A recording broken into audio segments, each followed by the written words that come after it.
Hello everyone. हम इस video में डिस्कस करने जा रहे हैं अपने ग्रामर का एक बहुत ही इंपॉर्टेंट टॉपिक जिसका नाम है टेंस। शुरुआत करते हैं, टेंस के बारे में डिस्कस करते हैं बिल्कुल बेसिक से और हम एडवांस लेवल तक जाएंगे। देखिए, टेंस के हमारे मेजरली 3 टाइप होते हैं जो आप जानते हैं पहले से ही, present tense, past tense and future tense. इन सभी तीनों टेंसेस के 4 पार्ट्स और होते हैं, जैसे हमारे पास है present indefinite, present continuous, present perfect and present perfect continuous. Likewise past के भी हो जाएंगे हमारे पास 4 parts, past indefinite, past continuous, past perfect and past perfect continuous. ऐसे ही आपके फ्यूचर के भी 4 पार्ट्स हो जाएंगे, future indefinite, future continuous, future perfect and future perfect continuous. Basically आपके पास 12 प्रकार के टेंस हो जाते हैं इन सभी के 4 पार्ट्स को मिला के। देखिए, प्रेजेंट के 4 पार्ट्स क्यों बनाए गए? प्रेजेंट में भी कोई भी काम जो आज हो रहा है वो आज सुबह हुआ होगा, रिसेंटली फिनिश हुआ होगा, या फिर जो रिसेंट प्रेजेंट में हुआ है उसे भी हम बोलते हैं प्रेजेंट टेंस। ऐसे ही पास्ट में भी जो है आपके 4 प्रकार के टेंस बन सकते हैं। हम स्टार्टिंग करते हैं, पहले हम डिस्कस करते हैं कंफ्यूजिंग पेयर क्या है हमारे पास। कंफ्यूजिंग पेयर नंबर 1 है सिंपल प्रेजेंट और प्रेजेंट कॉन्टिन्यूस में कंफ्यूजन होती है कि सिंपल प्रेजेंट का इस्तेमाल कहाँ करना है, आपका प्रेजेंट कॉन्टिन्यूस का इस्तेमाल कहाँ पे करना है। ऐसे ही कॉन्टिन्यूस और परफेक्ट कॉन्टिन्यूस के अंदर कंफ्यूजन रहती है कि कॉन्टिन्यूस का इस्तेमाल कहाँ करना है, परफेक्ट कॉन्टिन्यूस का इस्तेमाल कहाँ पे करना है। ये सारी हम कंफ्यूजन को दूर करेंगे। देखिए, अगर हम बात करें फर्स्ट टेंस से जो हमारा था प्रेजेंट इंडेफिनिट, उसके अंदर आप समझेंगे ध्यान से कि आपको याद रखना है प्रेजेंट इंडेफिनिट का इस्तेमाल कहाँ पे कर सकते हैं आप, जब भी कहीं पे रूटीन एक्शन हो रहा हो। रूटीन एक्शन हो रहा है तो आप यूज करेंगे प्रेजेंट इंडेफिनिट टेंस का। एग्जाम्पल देखिए, आई कम हेयर डेली, मैं यहाँ डेली आता हूँ। ये आपका एक रेगुलर एक्शन है तो आपने इस्तेमाल किया प्रेजेंट इंडेफिनिट टेंस का, यानी रेगुलर एक्शन के लिए भी आपको इस्तेमाल करना है प्रेजेंट इंडेफिनिट टेंस का। अगर हम बात करें इर्रेगुलर एक्शन की, earthquake comes in Japan, earthquake Japan में आता है, यानी यहाँ पे क्या है कि इर्रेगुलर एक्शन है। अर्थक्वेक रेगुलरली नहीं आता है, बट ये हम एक स्टेटमेंट बता रहे हैं और ज्यादातर स्टेटमेंट जो हम बताते हैं वो हमारी प्रेजेंट इंडेफिनिट टेंस में भी होती हैं। आगे हमारे पास क्या है, हैबिट्स, ही स्मोक्स। अगर हम हैबिट किसी की बताना चाहते हैं जो कि प्रेजेंट हैबिट है तो हम यूज करेंगे प्रेजेंट इंडेफिनिट टेंस का। कोई भी यूनिवर्सल ट्रुथ होता है जो कि पूरे ब्रह्मांड में, पूरे अर्थ पे सेम रहेगा, तो हम उसके लिए यूज करते हैं हमेशा प्रेजेंट इंडेफिनिट टेंस का। आपको याद रखना है, न्यूज़पेपर की हेडलाइंस हो गई या रनिंग कमेंट्री ऑफ स्पोर्ट्स हो गई, यानी जो बेसिकली कमेंट्री होती है स्पोर्ट्स गेम के अंदर कि धोनी ने छक्का मारा, ठीक है, हेयर कम्स अ विकेट, तो यहां पे आप यूज करते हैं हमेशा ही प्रेजेंट इंडेफिनिट टेंस का। ये बहुत इंपॉर्टेंट पार्ट है कि इस टेंस का इस्तेमाल कहां पे किया जाएगा, ये आपको पता होना चाहिए।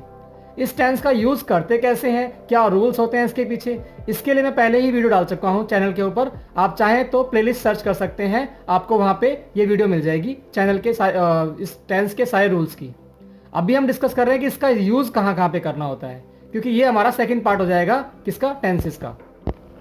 हम आगे देखते हैं, जैसे एग्जाम्पल देखिए हमारे पास क्या है एग्जाम्पल।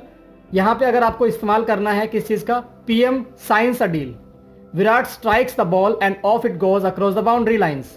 तो ये दोनों ही सेंटेंसेस दिखाते हैं न्यूज़पेपर की हेडलाइंस को, तो यहां पे आपने इस्तेमाल करना है प्रेजेंट इंडेफिनिट टेंस का। सिंपल प्रेजेंट का इस्तेमाल आप प्लान्ड एक्शन जो कि फ्यूचर में होने वाला है उसके लिए भी कर सकते हैं। ये आपको अजीब लगेगा कि फ्यूचर टेंस के लिए आप प्रेजेंट इंडेफिनिट का इस्तेमाल कैसे कर सकते हैं, लेकिन याद रखेंगे नियर फ्यूचर को एक्सप्रेस करने के लिए और जहां पे चीजें प्लान्ड हैं ऑलरेडी, वहां पे आप प्रेजेंट इंडेफिनिट का टेंस बेशक कर सकते हैं बिना किसी डाउट के। एग्जाम्पल देखिए, PM leaves for China next week, यानी प्रधानमंत्री अगले हफ्ते चाइना जाने वाले हैं। ये बात पहले से ही प्लान्ड है और एक ये न्यूज़पेपर की हेडलाइन भी बन चुकी है, तो इसलिए आप इसका इस्तेमाल as a present indefinite tense कर सकते हैं। आगे बढ़ते हैं और आगे देखते हैं हम, हमारे पास इसका फॉर्मूला क्या हो जाएगा। मैं आपको रिवीजन कराता हूं, यहाँ पे जो रूल्स मैंने आपके पहले वीडियो में बताए थे उनका हम रिकैप भी करते हैं। अगर हमारा सेंटेंस पॉजिटिव है तो आपको यूज करना है सब्जेक्ट के साथ में वर्ब की फर्स्ट फॉर्म और ऑब्जेक्ट, यानी अगर सब्जेक्ट आपका प्लूरल होता है, यानी आई वी यू दे, कोई भी प्लूरल नाउन अगर है तो आप हमेशा वर्ब की फर्स्ट फॉर्म का इस्तेमाल करेंगे विदाउट एस या ई एस। याद रखेंगे एस या ई एस का इस्तेमाल आप प्लूरल सब्जेक्ट के साथ में नहीं करेंगे। लेकिन सब्जेक्ट आपका सेंटेंस अगर नेगेटिव है तो आपको यूज करना है प्लूरल सब्जेक्ट के लिए डू नॉट का। याद रखेंगे पूरे टेंस में नॉट कभी भी अकेला नहीं आता है, आपको नॉट के साथ किसी ना किसी हेल्पिंग वर्ब का इस्तेमाल करना ही होगा। और यहाँ पे हमारी जो हेल्पिंग वर्ब है वो है डू या डज। डू का इस्तेमाल करेंगे आप कब? जब आपका सब्जेक्ट प्लूरल होगा, और डज का इस्तेमाल करेंगे जब आपका सब्जेक्ट सिंगुलर होगा। ऐसे ही अगर आप ध्यान से देखें तो क्वेश्चन वाले सेंटेंस के अंदर आपको डू का इस्तेमाल स्टार्टिंग में करना होता है, देन सब्जेक्ट आएगा, फिर वर्ब की फर्स्ट फॉर्म, और आखिरी में आएगा ऑब्जेक्ट। अगर आपको डू के साथ इस्तेमाल करना है नोट का, यानी इंटेरोगेटिव प्लस नेगेटिव का यूज करना है, तो डू स्टार्टिंग में आएगा, फिर सब्जेक्ट आएगा, फिर नोट, उसके बाद वर्ब की फर्स्ट फॉर्म, देन ऑब्जेक्ट आएगा। अगर हम बात करें पॉजिटिव सेंटेंस की, अगर हमारा सब्जेक्ट क्या है? सिंगुलर है, जैसे ही, शी, इट या कोई भी नाम और सिंगुलर नाउन, तो आपको वर्ब की फर्स्ट फॉर्म के साथ में SIS का इस्तेमाल करना है अफर्मेटिव सेंटेंसेस के अंदर। लेकिन अगर नेगेटिव सेंटेंस है तो आपको डज का इस्तेमाल करना है, यानी डज नॉट का इस्तेमाल आप करेंगे। अगर हम बात करें इंटरोगेटिव सेंटेंसेस की, तो यही डज आपका बाहर आ जाएगा, सेंटेंस से बाहर आ जाएगा, और आपका जो है सेंटेंस पूरा हो जाएगा। एग्जाम्पल देखिए, हमारे पास कुछ करेक्ट फॉर्म देखते हैं हम ध्यान से। देखिए, what he knows about you, ये सेंटेंस गलत क्यों है? क्योंकि आपने इसको बनाया है क्वेश्चन इंटरोगेटिव सेंटेंस, और यहाँ पे आपने हेल्पिंग वर्ब को यूज ही नहीं किया, तो इसीलिए पहला सेंटेंस रॉन्ग हो जाएगा। सेकंड सेंटेंस देखिए, बिल्कुल ठीक है ये, what does he know about you, ये है correct use of present indefinite tense. देखिए, अगर आप टेंस सीखते हैं तो आपकी कन्वर्सेशन इंग्लिश और एकेडमिक इंग्लिश दोनों ही इंप्रूव होती हैं, इसीलिए टेंस सीखना बहुत इंपॉर्टेंट है। हमारे पास सेकंड सेंटेंस है, I do not know what he knows about you. ये सेंटेंस बिल्कुल ठीक है, क्योंकि यहाँ पे व्हाट का इस्तेमाल किया गया है एज अ कंजंक्शन। अगर व्हाट का इस्तेमाल करते हैं हम एज ए इंटरोगेटिव वर्ड, तो आपको वहां पे डज को बाहर लिखना पड़ेगा, जो कि हमारे पहले सेंटेंस में किया गया था। सेकंड सेंटेंस में आपने व्हाट का इस्तेमाल किया है एज अ कंजंक्शन, इसीलिए हमारा ये सेंटेंस बिल्कुल ठीक है। हमारे पास जो थर्ड वर्ड है वो हम देखते हैं ध्यान से। थर्ड वर्ड हमें कहता है, थर्ड सेंटेंस हमें कहता है, the appeal of the victims to transfer the cases related to rights to some other states do not affect the merit of the case. यहां देखिए आपने डू नॉट का इस्तेमाल क्यों किया? आपको दिखाई देगा विक्टिम्स है हमारे पास, विक्टिम्स तो प्लूरल होता है, तो आपने डू नॉट का इस्तेमाल क्यों किया? क्योंकि यहाँ पे मेन सब्जेक्ट हमारा अपील है, विक्टिम्स नहीं है। ट्रांसफर करने की बात हो रही है, किसकी? अपील की। अपील को हम ट्रांसफर करना चाहते हैं, तो अपील हमारा मेन सब्जेक्ट है, इसीलिए उसके अकॉर्डिंग आपको यहाँ पे डू नॉट का इस्तेमाल करना है, ना कि डज नॉट का। आई होप आपको समझ में आ रहा होगा। हम आगे बढ़ते हैं और आगे हम देखेंगे ध्यान से सिंपल पास्ट के बारे में। हमारा पहला टेंस फिनिश होता है प्रेजेंट इंडेफिनिट, यानी सिंपल प्रेजेंट इज फिनिश। हम आते हैं सिंपल पास्ट के ऊपर। देखिए, कोई भी एक्शन जो आपका अभी रिसेंट पास्ट में किया गया है, उसके लिए हम यूज करते हैं सिंपल पास्ट। और भी कई जगह यूज होता है इसका, वो हम डिस्कस करेंगे। I saw you but did not see me. I saw you but you did not see me, इसका मतलब ये हुआ कि यहाँ पे आप बात कर रहे हैं किसी पास्ट इवेंट की। पास्ट इवेंट में आपने उसको देखा था, लेकिन उसने आपको नहीं देखा, तो इस सेंस में बनेगा हमारा सिंपल पास्ट टेंस। रूल समझेंगे आप ध्यान से। रूल्स बहुत सिंपल हैं इसके। जहां भी आपको नेगेटिव सेंटेंस का इस्तेमाल करना है, तो हर जगह आप डिड नॉट का इस्तेमाल करेंगे, चाहे सब्जेक्ट कैसा भी हो, सिंगुलर हो या प्लूरल हो। और अफर्मेटिव सब्जेक्ट के अंदर, अफर्मेटिव सेंटेंस के अंदर आपको यूज करना है वर्ब की सेकंड फॉर्म का, subject plus V2 plus object. और अगर इंटरोगेटिव सेंटेंस है तो आपकी हेल्पिंग में बाहर आ जाएगी, दैट्स सो सिंपल। डिड आपका बाहर आ जाएगा।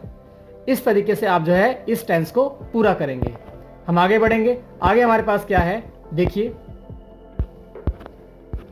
एक पोर्शन, एक नोट डिस्कस करते हैं। नोट हमारे सामने क्या है, अगर सेंटेंस स्टार्ट होता है इट इज टाइम से, इट्स टाइम से, इट इज हाई टाइम से, इट इज अबाउट टाइम से, तो याद रखना है, तो हमेशा जो हमारे पास सब्जेक्ट आएगा उसके तुरंत बाद वर्ब कौन सी यूज करोगे आप? सेकंड फॉर्म का इस्तेमाल करोगे।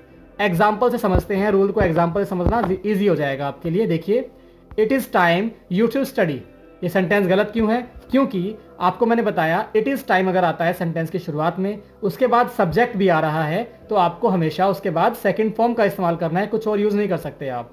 तो क्या बनेगा? It is time you studied.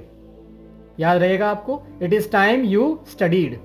आगे देखिए, अगर इट इज टाइम के बाद कोई भी सब्जेक्ट नहीं आता है, तो आप यूज कर सकते हैं 2 + V1 का। देखिए, इट्स टाइम टू स्टडी, यानी इट्स टाइम के बाद कोई भी सब्जेक्ट नहीं आया है। ऊपर वाले सेंटेंस में यू आ गया था, यू हमारा सब्जेक्ट था, तो इसलिए आपने उसके बाद यूज किया वर्ब की सेकंड फॉर्म का। लेकिन यहां पे आपका कोई सब्जेक्ट नहीं आया, इसलिए आप वर्ब की फर्स्ट फॉर्म का ही इस्तेमाल करेंगे। आगे देखिए, आगे हमारे पास क्या है, यहां बोला गया है डू या डज का इस्तेमाल या डिड का इस्तेमाल आप नॉट के साथ करते हैं इन जनरल सेंस, लेकिन कभी कभी आप डू और डज और या डिड का इस्तेमाल बिना नोट के भी कर सकते हैं। देखिए कैसे, you do not you do come here every day. यहाँ पे डू जो यूज किया है आपने, इसका इस्तेमाल इसलिए किया गया है क्योंकि आप इस बात पे जोर डालना चाहते हैं कि तुम्हें यहाँ डेली आना चाहिए, या आना है, या आना होता है। तो यहाँ पे क्या है, यहाँ पे आप डू का इस्तेमाल कर रहे हैं एम्फेसाइज करने के लिए। सेकंड सेंटेंस देखिए, he did make a mistake. उसने ही ये गलती की होगी, या उसने ये गलती की है। तो यहाँ पे आपने प्रेशराइज किया उसने गलती करने पे, इसलिए आपने डिड का इस्तेमाल किया बिना यूज नोट के किए। यानी नोट के बिना भी हेल्पिंग वर्ब डू, डज या डिड आ सकती है जब आपको एम्फेसाइज करना हो, दबाव डालना हो। I hope you are getting it. हम आगे बढ़ेंगे। आगे हमारे पास क्या है, देखिए यहाँ कुछ ऐसे वर्ड का इस्तेमाल किया जाता है। If past time is given in a sentence, अगर कोई पास्ट टाइम दिया गया है सेंटेंस के अंदर, तो आपको याद रखना है, आपको हमेशा ही यूज करना है सिंपल पास्ट का। जैसे यहाँ पे यस्टरडे यूज किया गया था, और यस्टरडे माने होता है बीता हुआ कल। अगर यस्टरडे का मतलब बीता हुआ कल है, तो यहाँ पे हैव का इस्तेमाल आप नहीं करेंगे, आप यूज करेंगे सेकंड फॉर्म का, आई केम यस्टरडे। चलिए आगे बढ़ते हैं। आगे हमारे पास क्या है, आगे हमारे पास है सिंपल फ्यूचर। सिंपल फ्यूचर हमारे पास जो टेंस है, इसके अंदर आपको पता होगा कि आपको विल और शैल का इस्तेमाल करना होता है। फ्यूचर के सारे ही टेंस में हर सब्जेक्ट के साथ में जो है विल आएगा, एक्सेप्ट आई और वी। आई और वी लेते हैं शैल अपने साथ में। रूल बहुत सिंपल सा है, अगर आपका पॉजिटिव सेंटेंस है तो आप यूज करेंगे क्या, शैल या विल का इस्तेमाल करेंगे। अगर आपका नेगेटिव सेंटेंस है तो शैल विल प्लस नोट का इस्तेमाल करेंगे, और नेगेटिव सेंटेंस में शैल और विल बाहर आ जाएगा। ओके, चलिए, तो ये हमारा पार्ट नंबर 1 था। आई होप आपको वीडियो अच्छी लगी होगी। अगर आपको वीडियो अच्छी लगी है तो इसका पार्ट 2 बहुत जल्द आने वाला है। Thank you so much for being here.